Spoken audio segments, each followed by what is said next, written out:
On interprète tout le temps. On interprète ce que les autres disent, leurs émotions, leurs attitudes. On interprète tous ce que l'on expérimente. Interpréter, c'est dégager, trouver le sens juste, donner du sens à ce que j'entends, ce que je vois, je rêve, je lis, à ce que je vis. Dans le plan de Dieu comme dans les difficultés de la vie, c'est pareil. Tout est une question d'interprétation. Il y a de la puissance dans ton interprétation.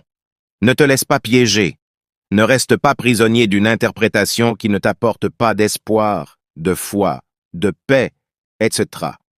Rappelle-toi que l'incrédulité ou la foi s'exprime au travers de notre interprétation. On trouve plusieurs exemples dans la Bible, notamment celui des espions envoyés pour voir la terre promise. Ils reviennent avec deux interprétations différentes. Ils voient les mêmes choses, expérimentent les mêmes fruits, voient les mêmes peuples, et ils ont deux interprétations différentes.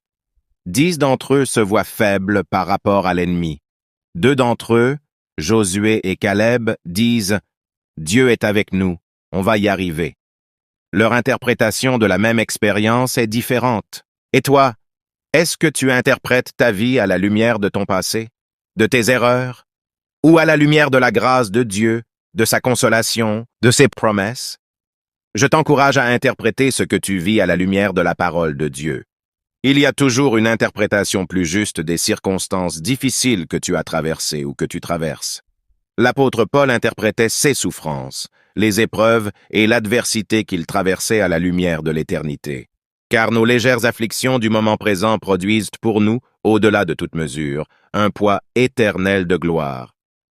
Son interprétation était que ces souffrances étaient productives pour produire en lui un poids éternel de gloire. Il en est de même pour toi. Je t'invite donc à prendre un instant dans la prière pour demander à Dieu de te donner une interprétation juste de ce que tu vis en ce moment. Car n'oublie pas, Dieu a toujours les meilleurs intérêts en tête pour toi. Que Dieu déverse sa faveur sur toi.